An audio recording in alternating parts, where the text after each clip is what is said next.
मित्रांनो, आजच्या व्हिडिओमध्ये तुम्हाला दोन प्रश्नांची उत्तर मिळणार आहेत. नंबर 1, आपण होम लोन कधी घेतलं पाहिजे, कधी म्हणजे कुठल्या वयामध्ये घेतलं पाहिजे. आणि क्वेश्चन नंबर 2, जर आपण होम लोन ऑलरेडी घेतलेलं असेल तर ते होम लोन आपण लवकरात लवकर रिपे कसं केलं पाहिजे आणि ते होम लोन रिपे करतानाच आपण लाखो रुपयांचं व्याज कसं वाचवू शकतो. या दोन्ही प्रश्नांची उत्तरं तुम्हाला आजच्या व्हिडिओमध्ये मिळणार आहेत. आणि जो आपला सेकंड क्वेश्चन आहे त्या क्वेश्चनचा आन्सर मी तुम्हाला लिटरली एक्सेल शीट वरती दाखवणार आहे, प्रॉपर कॅल्क्युलेशन्स करून की प्रॅक्टिकली त्या होम लोनची टर्म रिड्यूस होणं कसं काय पॉसिबल आहे आणि त्यातून आपले पैसे कशा पद्धतीने वाचू शकतात. प्लस बँकेकडून आपण जेव्हा कुठलंही लोन घेतो तर त्याचं स्ट्रक्चर कसं असतं, कशा पद्धतीने आपले प्रिन्सिपल अमाऊंट रिड्यूस होते आणि कशा पद्धतीने आपण इंटरेस्ट पे करत असतो, या स्ट्रक्चरचा स्टडी सुद्धा तुम्हाला या एक्सेल शीट मधून करायला मिळणार आहे. त्यामुळे जर तुम्ही होम लोन ऑलरेडी घेतलेलं असेल किंवा घेण्याच्या विचारात असाल किंवा इन फ्युचर कधी तुम्हाला घ्यायचं असेल ना, तरीही हे कॅल्क्युलेशन्स तुम्हाला माहिती असणं खूप जास्त गरजेची गोष्ट आहे, जिथून तुम्ही लाखो रुपये वाचवू शकता. त्यामुळे व्हिडिओ शेवटपर्यंत बघायला विसरू नका. सुरेश तिटे नाव आहे माझं आणि तुम्ही बघायला स्टार्ट केलेले आहेत. आपण जी फायर सिरीज लॉन्च केलेली आहे त्या फायर सिरीजचा 27वा एपिसोड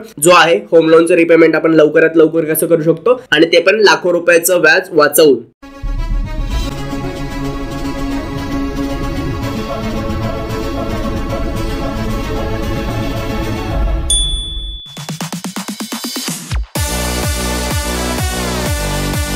तर मित्रांनो, आजच्या पहिल्या प्रश्नाचं उत्तर, पहिला प्रश्न आपला काय होता, तर आपण होम लोन कधी घेतलं पाहिजे. आता होम लोन कधी घेतलं पाहिजे म्हणजे कुठल्या वयामध्ये घेतलं पाहिजे याचा कुठला एक स्टँडर्ड फॉर्म्युला नाहीये. ऍक्च्युअली ती गोष्ट डिपेंड करते तुम्हाला घर घेण्याची इच्छा कधी आहे, तुम्हाला त्या पैशांची कधी गरज आहे आणि तुमची फायनान्शियल कॅपेबिलिटी काय आहे सध्या, या सगळ्या गोष्टींवरून तुम्ही ठरवू शकता की तुम्हाला होम लोन कधी घ्यायचंय. पण एक मी माझं पर्सनल ओपिनियन सांगतोय, हे सजेशन बिलकुल नाहीये, प्रत्येकाच्या इंडिव्हिज्युअल सिच्युएशन वरती हा निर्णय बेस असणार आहे. पण जे मी काय माझं ओपिनियन सांगतोय त्याच्या पाठीमागचं लॉजिक पण मी तुम्हाला याच आन्सर मध्ये सांगणार आहे. तर पर्सनली माझं हे मत आहे की आपण होम लोन ना 30 वर्षांच्या आधी नाही घ्यायला पाहिजे, म्हणजे आपल्या वयाच्या 30 वर्षांच्या आधी नाही घेतलं पाहिजे आणि 35 वर्षांच्या नंतर पण नाही घ्यायला पाहिजे. कारण काय, आता बघा, साधारण जर आपण कन्सिडर केलं की आपण वयाच्या 25व्या वर्षी जॉबला लागलोय किंवा कमवायला लागलोय काही, तर जनरली कधीच आपण जॉबला लागल्या पहिल्या 2, 4, 5 वर्षांच्या आतमध्ये कुठलं मोठं लोन नाही घेतलं पाहिजे, कारण ते फायनान्शियल बर्डन आपल्यावरती येतं आणि आपली पूर्ण फायनान्शियल डिसिप्लिन बिघडते. तर माझं स्वतःचं ओपिनियन असं आहे की जेव्हा तुम्ही करिअरला स्टार्ट कराल किंवा कमवायला स्टार्ट कराल ना, थोडेफार पैसे इन्व्हेस्ट करायला स्टार्ट करा, सेव्हिंगची सवय लावून घ्या आणि एक फायनान्शियल डिसिप्लिन किंवा पैसे आपल्या हातात येत आहेत किती आणि ते कशा पद्धतीने आपण यूज केले पाहिजेत या सगळ्या गोष्टींचा अंदाज आपण आधी घेतला पाहिजे. प्लस आपल्या गरजा वाढणार असतात, कारण आता आपण जेव्हा कमवायला लागलो तेव्हा आपण सिंगल आहे, मे बी मध्ये तुमचं लग्न होईल, तुमची फॅमिली तयार होईल आणि या सगळ्याच्या नंतर तुमचे फायनान्शियल मॅट्रिक्स प्रत्येक टप्प्यावरती तुमच्या आयुष्याच्या बदलत जाणार आहे. आपल्यामध्ये बऱ्यापैकी मराठी मुलांची लग्न 30 वर्षापर्यंत होऊनच जातात, तर त्यानंतर तुमच्या फॅमिलीच्या गरजा वाढतात, तुमचे फायनान्शियल स्पेंडिंगचं स्ट्रक्चर बदलत राहणार असतं, तर ह्याचा अंदाज नसतो आपल्याला. आणि अशा अनप्रेडिक्टेबल सिच्युएशन मध्ये आपण शक्यतो कुठलं मोठं लोन नाही घेतलेलं बरं. म्हणून मला असं वाटतं की 30 वर्षांच्या आतमध्ये आपण होम लोन किंवा for that matter car loan असं कुठल्याही प्रकारचं मोठ्या अमाऊंटचं लोन आपण नाही घेतलं पाहिजे. आणि 35 वर्षांच्या नंतर काय नाही घ्यायचं, तर मग 35 वर्षाच्या नंतर समजा तुम्ही होम लोन घ्यायला गेलेत आणि 20 वर्षांच्या टर्मसाठी जरी तुम्हाला होम लोन पाहिजे असेल तर ते ऑलरेडी 55 पर्यंत जातं. तिथं तुम्हाला बँक स्वतःच may be higher interest rate मागेल किंवा काही गोष्टी तुमच्या वयाच्या वगैरे अडचणी तिथे येऊ शकतात. त्यामुळे 35च्या पुढे पण नाही जायचं. जर तुम्हाला मोठ्या अमाऊंटचं लोन पाहिजे असेल आणि 25 वर्षांची टर्म पाहिजे असेल तर तोपर्यंत तुमचं रिटायरमेंटचं एज येतं. तर मग जसं जसं आपलं वय वाढत जातं तसं रिस्क पण वाढत जाते. बेस्ट पिरियड माझ्या स्वतःच्या मते होम लोन घेण्यासाठी तो असू शकतो तुमचा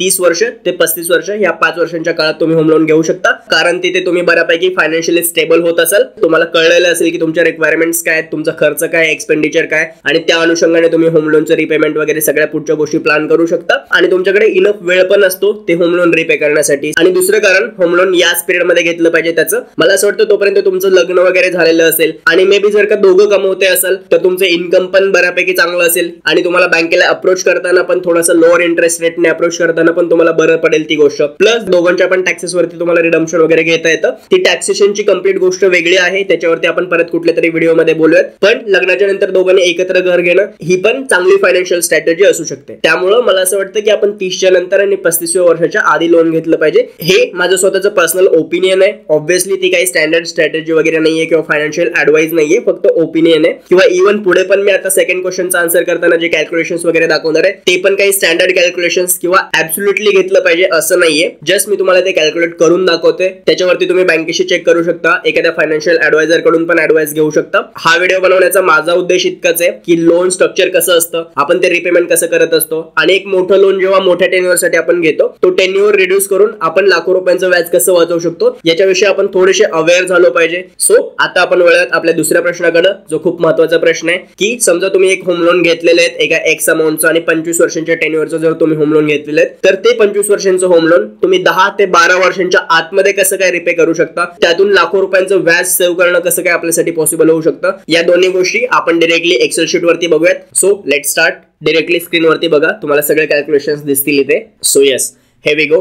आता तुम्ही बघू शकता स्क्रीनवरती ही आहे आपली एक्सेल शीट ज्याच्यावरती सगळे कॅल्क्युलेशन्स तुम्हाला दिसणार आहेत. सगळ्यात पहिल्यांदा एक एक्स अमाऊंट आपण पकडूयात की समजा तुम्ही 30 लाख रुपयांचं लोन घेताय ज्याच्यावरती 8% इंटरेस्ट रेट लागणार आहे आणि त्याचा टेन्युअर आहे 25 वर्षांचा. आता हे तिन्ही डेटा पॉइंट जेव्हा तुमच्याकडे आहेत की तुमची लोनची अमाऊंट किती आहे, किती पर्सेंटने इंटरेस्ट त्याच्यावरती लागतोय आणि टेन्युअर काय, तर त्यानुसार तुमचा ईएमआय बसायला पाहिजे 23,154 रुपये समथिंग काहीतरी. आणि त्याच्यानंतर तुम्ही जेव्हा रिपे करणार लोन तेव्हा ऑब्व्हियसली तुम्ही जे 30 लाख रुपये बँकेकडनं घेताय ती प्रिन्सिपल अमाऊंट तर तुम्हाला कुठल्याही परिस्थितीमध्ये रिटर्न करायचीच आहे. आणि त्यानंतर तुम्ही एक इंटरेस्ट जो बँकेला पे करताय एवढ्या लॉंग टेन्युअर मध्ये, तो इंटरेस्ट किती आहे बघा, तो साधारण 30 लाख रुपयांच्या होम लोन साठी 25 वर्षांमध्ये 39 लाख रुपयांचा फक्त इंटरेस्ट तुम्ही पे करताय. म्हणजे टोटल या केसमध्ये तुम्हाला 69 लाख रुपये 25 वर्षांच्या काळामध्ये बँकेला पे करायचे. तर याच्यामध्ये 30 लाख रुपयांची प्रिन्सिपल अमाऊंट मध्ये काहीच कमी नाही होणार आहे, ते तर फिक्स आहे, तुम्हाला ते द्यायचंच आहे. पण हे जे 39 लाख रुपयांचं व्याज आपण भरतोय ना ते कमी जास्त होऊ शकतं आणि ते कशा पद्धतीने होऊ शकतं हेच आपल्याला या व्हिडिओमध्ये बघायचंय. तर कॅल्क्युलेशन पर्पज साठी आपण 30 लाख रुपयांचं लोन आणि 25 लाख रुपयांचं टेन्युअर 8% इंटरेस्ट रेटने पकडलेलं आहे. त्यानुसार आपण एकदा जस्ट कॅल्क्युलेशन्स चेक करून घेऊयात की कसं तुम्ही ते होम लोन रिपे करणार आहेत. जेव्हा तुम्ही 23,154 रुपयाचा मंथली ईएमआय पे करताय ना तर त्यावेळेस बघा एकदम सुरुवातीला तुम्ही जर बघाल तर पहिल्या मंथ मध्ये जेव्हा तुम्ही 23,154 रुपये बँकेला पे करताय तर तुमच्या प्रिन्सिपल अमाऊंट कडे फक्त 3,154 रुपये जातात आणि 20,000 रुपये तुम्ही इंटरेस्ट मध्ये देताय. असंच दुसऱ्या, तिसऱ्या, चौथ्या, 5व्या महिन्यात तुम्ही ईएमआय भरत एक वर्ष पूर्ण ईएमआय पे केलाय आणि 12व्या महिन्यामध्ये सुद्धा तुम्ही जस्ट बघा 3,394 रुपये फक्त तुमचे प्रिन्सिपल अमाऊंट कडे जातात आणि बाकी उरलेले सगळे पैसे इंटरेस्ट पे करताय फक्त तुम्ही. आणि एका वर्षाच्या नंतर तुम्ही जे 30 लाख रुपयांचं लोन घेतलंय ना ते तरी पण तुमचं प्रिन्सिपल उरलेलं आहे 29,60,727 रुपयांचं. एक वर्ष दर महिन्याला 23,000 रुपये पे करून तुम्ही फक्त 40,000 रुपयांचं प्रिन्सिपल अमाऊंट रिड्यूस केलेली आहे. हीच गोष्ट समजा तुम्ही 120 महिन्याच्या नंतर चेक केली म्हणजे 10 वर्ष तुम्ही होम लोन पे करत राहिलात 23,154 रुपयाचा जो तुमचा ईएमआय तोच फिक्स तुम्ही पे केलात 120 महिने म्हणजे 10 वर्ष. 120व्या महिन्यामध्ये पण बघा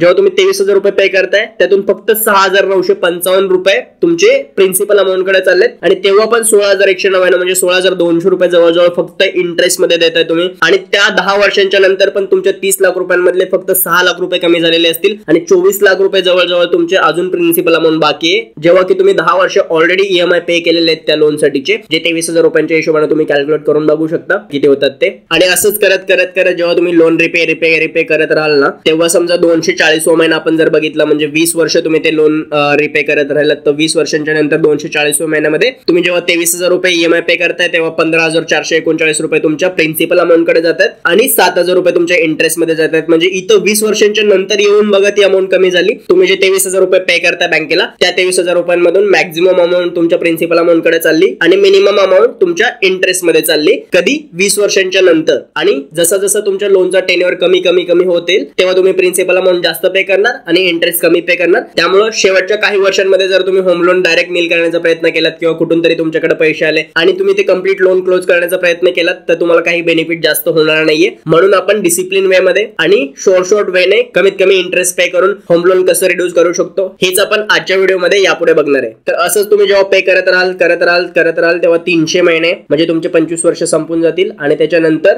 300व्या महिन्यामध्ये तुमचं झिरो झालेलं असेल आणि तुमचं लोन तिथं नील होईल. आता तुम्हाला हे सगळे ओरिजिनल कॅल्क्युलेशन्स कळले. तर आता इथं पहिला लेसन आपल्यासाठी काय आहे, तुम्ही 30 लाख रुपयांचं लोन घेतलेत आणि 25 वर्षांच्या टेन्युअर साठी घेतलेत तर 23,000 रुपयांचा मंथली ईएमआय तुम्ही पे करताय आणि 25 वर्ष असं चालत राहणार आहे ज्याच्यामध्ये 39 लाख रुपयांचं तुम्ही व्याज पे करताय. बरोबर. आता या ठिकाणी 25 वर्षांच्या ऐवजी तुम्ही आधीच जर 20 वर्षांचा टेन्युअर घेतला असता तर काय झालं असतं आपण जस्ट चेक करूयात. आता ह्या 25 ला आपण 20 वर्ष केली तर काय होतं बघा कॅल्क्युलेशन्स मध्ये चेंज. जो 39 लाख रुपयांचा तुम्ही जस्ट इंटरेस्ट पे करणार होतात तो 39 लाख रुपयांचा इंटरेस्ट 29,82,000 म्हणजे 30 लाखांवरती आला. जवळजवळ 9 ते 10 लाख रुपयांचा इंटरेस्ट तुम्ही सेव्ह केलात 5 वर्ष टेन्युअर रिड्यूस करून म्हणजे कमी टेन्युअरचं लोन घेऊन. आणि तुम्ही ईएमआय किती पे करताय जस्ट बघा 23,154 रुपये आपण पे करत होतो, त्याऐवजी फक्त 25,000 रुपये आपण पे करतोय. म्हणजे 2,000 रुपयांचा एक्स्ट्रा ईएमआय मंथली पे करून तुम्ही 10 लाख रुपये फक्त इंटरेस्ट मध्ये वाचवताय. तर पहिला लेसन हाच आहे की तुम्हाला कधी पण कमी टर्मचं लोन घ्यायचंय. जेवढा जास्त टर्मचं तुम्ही लोन घेणार तेवढं जास्त इंटरेस्ट पे करणार. अजून एकदा जस्ट आपण चेक करूया कॅल्क्युलेशन पर्पज साठी. जर ह्या 20 वर्षांना पण 15 वर्षांचं जर तुम्ही लोन घेतलं तर काय झालं असतं. 15 वर्षांचं तुम्ही 30 लाख रुपयांचं लोन घेतलं असतं तर तुमचं 23,000 रुपयाचा जो ओरिजिनल ईएमआय होता 25 वर्षांसाठीचा तो आला असता 28,670 रुपयांवरती. म्हणजे कमी जास्ती 5,000 रुपये तुम्ही दर महिन्याला एक्स्ट्रा पे केले असते आणि त्याऐवजी तुमचं 21 लाख रुपये फक्त इंटरेस्ट मध्ये गेले असते, जे की 39 लाख रुपये तुम्ही इंटरेस्ट साठी पे करणार होतात. ते 18 लाख रुपये तुमचे सेव्ह झाले असते जर तुम्ही 15 वर्षात ते लोन नील करताय तर. म्हणजे ही गोष्ट सगळ्यात पहिल्यांदा आपल्याला कळली की जेव्हा तुम्ही मोठं लोन घेताय तेव्हा जेवढं शक्य असेल तेवढी आपली कॅपॅसिटी स्ट्रेच करा आणि थोडासा जास्तीचा ईएमआय पे करा, पण टर्म कमी ठेवा जेणेकरून तुमचा इंटरेस्ट मध्ये लाखो रुपये वाचू शकतील. चला आपण ओरिजिनल कॅल्क्युलेशन्स वरती येऊयात की तुम्ही 25 वर्षांसाठीच घेतलं 30 लाख रुपयांचं लोन आणि तुम्हाला जास्तीचा ईएमआय पे करणं पॉसिबल नाहीये आता सध्या तरी. म्हणजे दर महिन्याला तुम्ही एवढे 28,000 रुपये पे नाही करू शकत आहेत. तर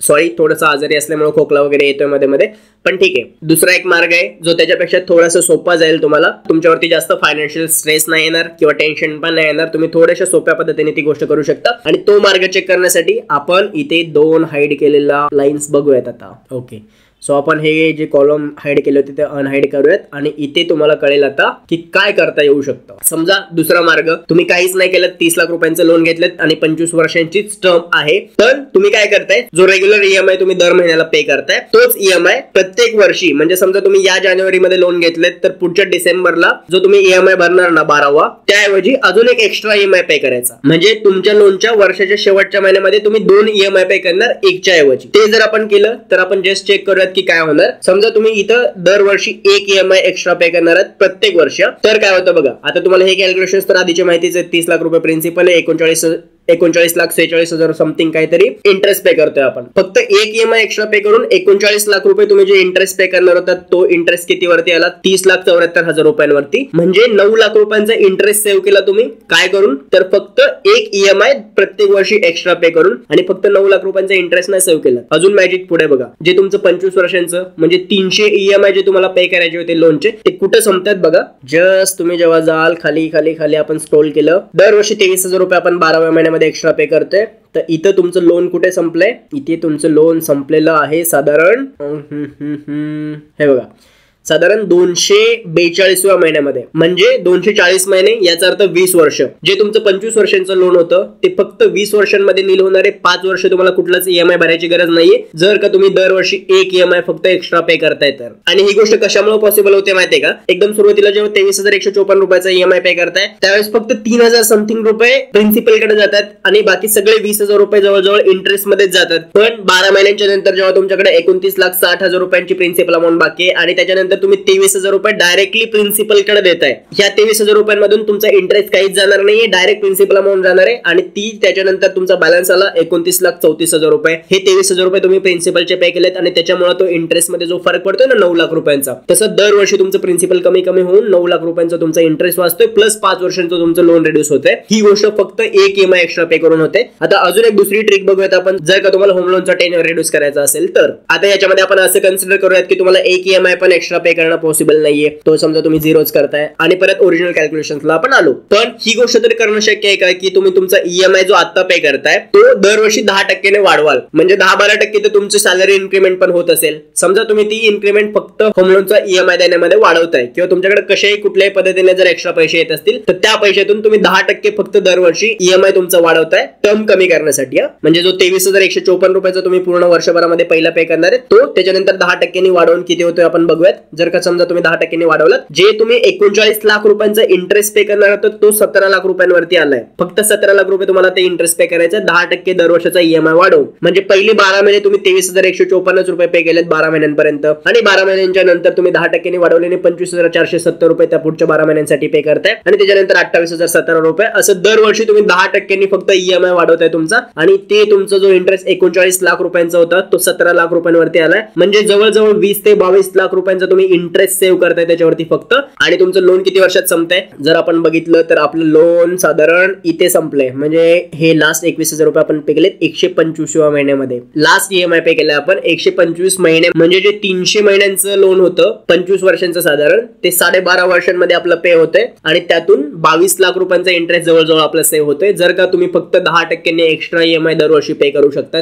तर. आणि अजून एक मजेशीर ट्रिक सांगू, आता मे बी ही गोष्ट सगळ्यांसाठी पॉसिबल होणार नाहीये. तुम्ही म्हणाल की हा फक्त एवढे सगळे पैसे होम लोनलाच देऊन बाकी जगणं नाही करायचं का, तर ऑब्व्हियसली ती पण करायचं, पण जर पॉसिबल असेल तर आपण जस्ट कॅल्क्युलेशन सोबत खेळतो इथे. तर तुम्ही चेक करू शकता, जर का समजा तुम्ही 10% एक्स्ट्रा EMI पण दिलात, किंवा आपण थोड्या वेळासाठी आपण पकडूयात 5% एक्स्ट्रा EMI तुम्ही पे करताय आणि एक EMI तुम्ही तरी पण एक्स्ट्रा पे करताय दरवर्षी डिसिप्लिन वे मध्ये, तुमचा 39 लाख रुपयांचा इंटरेस्ट, हे जे 30 लाख रुपये आपली प्रिन्सिपल अमाऊंट आहे ती एनी वे एनी हाऊ तुम्ही कशी करून पे करायलाच लागणार आहे, त्याच्यामध्ये तर काही सूट मिळणार नाहीये. आपण फक्त व्याज वाचवू शकतो, जे वरती एक्स्ट्रा व्याज आपण पे करतोय ते. तर हे 39 लाख रुपयांचं जे तुम्ही व्याज देणार होता ते 20 लाख रुपयांवरती आलं, जवळजवळ 19 लाख ते 20 लाख रुपये तुम्ही त्याच्यामध्ये पण सेव्ह केलेत. आणि तुमचं जे लोन होतं ते संपलंय कुठे, 150 ते 151व्या महिन्यामध्ये, म्हणजे साधारण 13 वर्षामध्ये. तुम्हाला जर EMI 10% नाही वाढवता येऊ शकत तर तुम्ही 5% वाढवलात आणि फक्त एक EMI जर दरवर्षी एक्स्ट्रा पे केलात तरी पण तुमचं 13 वर्षांच्या आतमध्ये लोन संपतंय आणि त्यातून सुद्धा तुमच्या जवळजवळ 20 लाख रुपये इंटरेस्ट सेव्ह होऊ शकतात.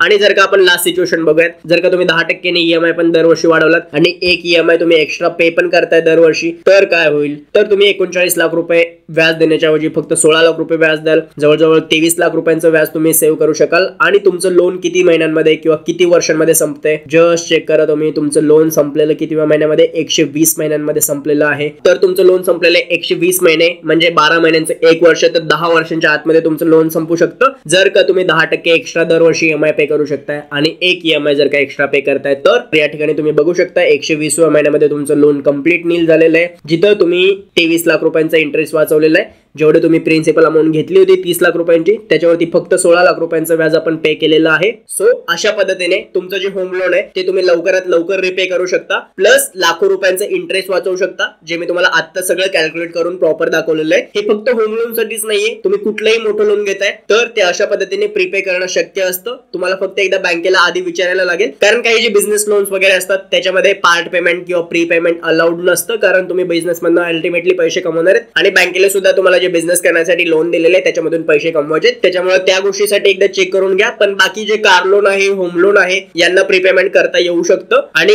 एवढ्या जास्त वर्षांसाठी लोन ठेवून एवढं जास्त इंटरेस्ट पे करून तुमचा फायदा नाही होणार आहे. जर का तुम्हाला एक EMI प्लस एक्स्ट्रा 10% वाढवणं दर वर्षाला शक्य नसेल तर ऍटलीस्ट दोघांपैकी एक गोष्ट करा, तरी पण 15 ते 16 वर्षांमध्ये तुमचं लोन नील होऊ शकतं. अशा पद्धतीने आपल्याला आपले जे लोन्स आहेत ते स्मार्ट पद्धतीने मॅनेज करता आले पाहिजेत. ते जे सेव्ह होणारे पैसे आहेत ना ते आपल्या मेहनतीचे आहेत आणि ते आपण आपल्या फॅमिलीसाठी वापरू शकतो किंवा अदर कुठल्याही कारणासाठी तुम्हाला ते पैसे वापरणं शक्य होऊ शकतं. तर जर का तुम्ही होम लोन घेतलं असेल तर तुम्ही या पद्धतीने ते रिपे करू शकता, किंवा जर का तुमच्या ओळखीतलं कुणीतरी नातेवाईकांनी किंवा मित्रांनी होम लोन घेतलं असेल तर तुम्ही त्यांना हा व्हिडिओ शेअर करू शकता, जेणेकरून त्यांचे पण लाखो रुपये सेव्ह होऊ शकतील. आय नो थोडासा आवाज कुठेतरी ब्रेक झाला असेल किंवा तुम्हाला थोडंसं डिस्टर्बन्स झालं असेल व्हिडिओमध्ये, कारण थोडंसं सर्दी वगैरे झालेली आहे, त्यामुळे माझा घसा काही व्यवस्थित खूप काम नव्हता करत. जर मध्ये कुठेही डिस्टर्ब झाला असेल तर माफ करा. आणि जर का तुम्हाला हा व्हिडिओ आवडला असेल तर व्हिडिओ लाईक करा. तुमचे अजूनही काही प्रश्न असतील तर खाली कमेंट करून तुम्ही विचारू शकता. आणि आपला व्हिडिओ तुमच्या फॅमिली ग्रुप वरती प्लस तुमच्या सगळ्या मित्रांसोबत शेअर करायला विसरू नका. आणि हो, आपल्या चॅनल सबस्क्राईब करायला पण विसरू नका, कारण असेच महत्त्वपूर्ण पर्सनल फायनान्स विषयीचे, करिअर विषयीचे आणि आपल्या स्किल्स अपग्रेड करण्याविषयीचे व्हिडिओ दर आठवड्याला आपल्या चॅनल वरती येत असतात. आपण भेटूयात पुन्हा पुढच्या व्हिडिओमध्ये. तोपर्यंत आपली आणि आपल्या सगळ्या माणसांची काळजी घ्या. दिस इज सूरज तिटे सायनिंग ऑफ.